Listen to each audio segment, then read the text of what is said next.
Everybody, this is Hollywood Joe here with another styling and profiling video from Hollywood's World of Sports.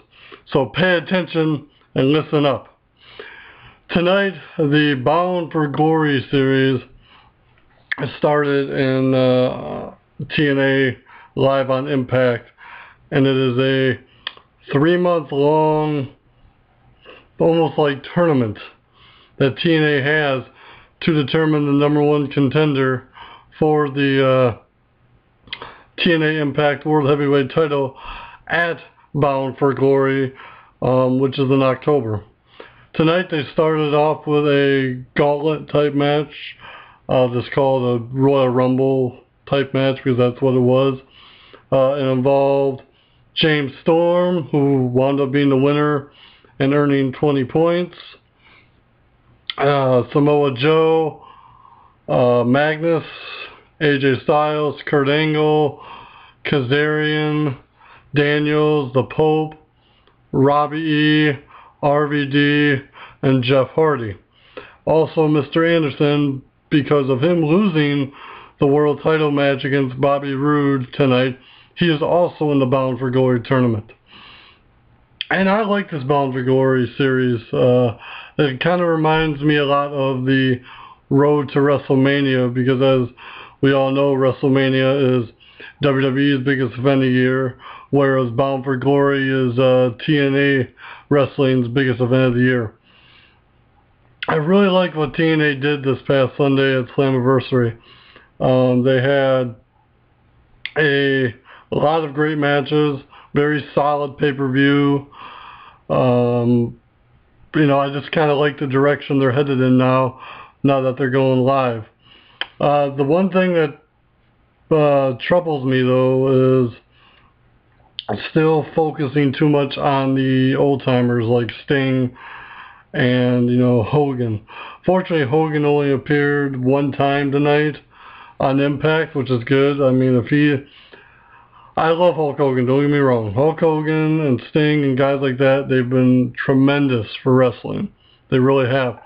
But the problem is they're old, and you can't move forward with better, like, older wrestlers, So the fact that they're champions right now, their main champions are Austin Aries and Bobby Roode, is a very, very good thing.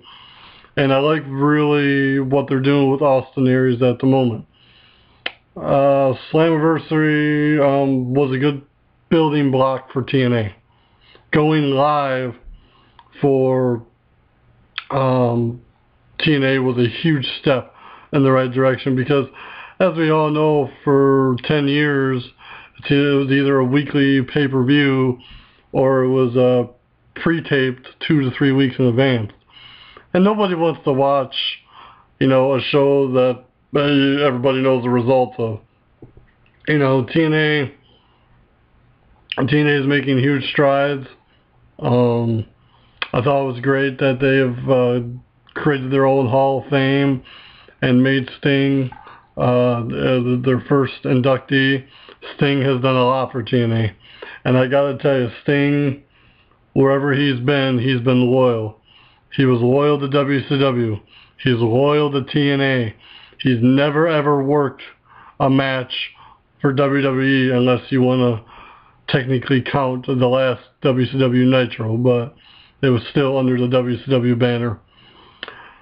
What I don't like, what I saw tonight, was James Storm making the proclamation that he was going to win the Bound for Glory series and go on to face Robert Roode. And they're building this huge thing where James Storm made his comeback this past Sunday and is going after the world title. Well, if James Storm is the Bound for Glory series winner, then you shouldn't have had it to begin with, because it pretty much defeated everything, because the other 11 guys involved deserve a title shot. I believe Samoa Joe should be getting a title shot. I believe RVD and Jeff Hardy deserve title shots again, especially RVD and Jeff Hardy. Other than Sting, those two get the best crowd reactions out of anybody that goes out into the Impact Zone or at live events. I think Magnus deserves a break. He's never had a world title shot since he's been in TNA. Obviously, Bully Ray. Now there's a guy right there in Bully Ray. Bully Ray has come into his own so much as a very, very good singles heel. I always felt that he was the heart of the Dudley Boys, or Team 3D, whatever you want to call him. Devon is a great wrestler, has a good charisma, but it does not match the charisma and the abilities of Bully Ray. I think he really started coming to his own long before TNA. He started coming into his own in 2000, early to mid 2002 when the Dudley Boys got broken up in WWE the first time, and he hung in with guys like Triple H and some of the main eventers when he was on the Raw brand as a singles competitor. So Bully Ray, I really think deserves one world title reign before his career's done, because he's gone from geeky glasses, tie-dye camouflage to what you see on Impact Wrestling every Thursday now. So, props to Bully Ray for coming out of his shell.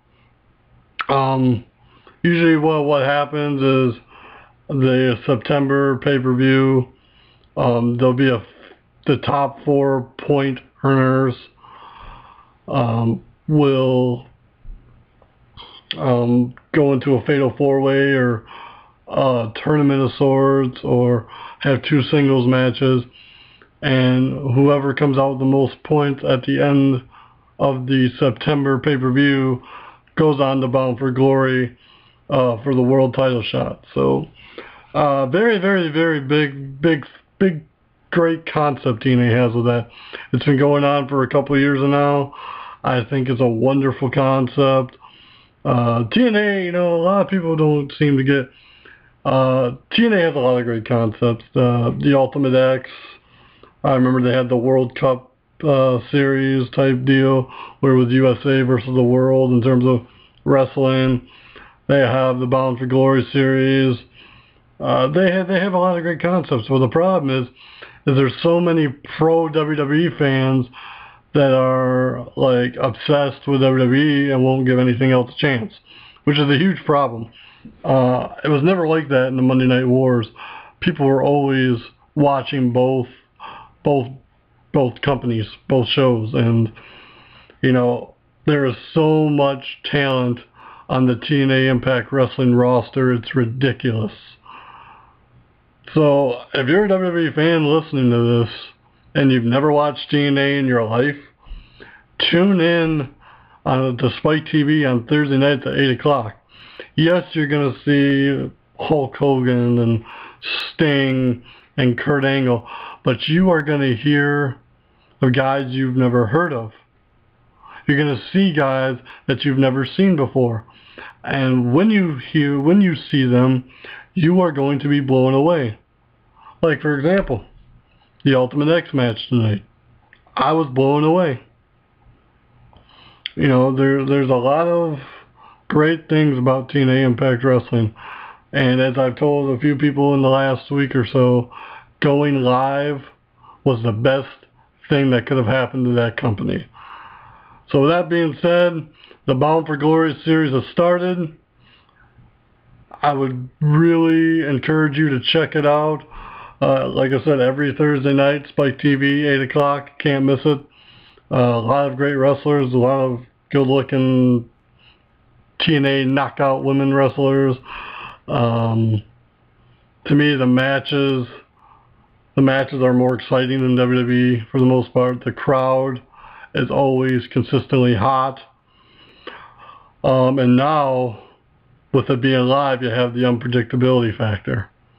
So, with that being said, check out TNA Impact Wrestling, the 2-month-long TNA Bound for Glory series, and, let me know what you think of it. I will definitely post again on this once Bound Glory gets closer to let you know who's doing what and how it all shaped out, you know. So that's all for now. Remember, I'm Hollywood Joe, and controversy doesn't come without criticism at Hollywood's World of Sports.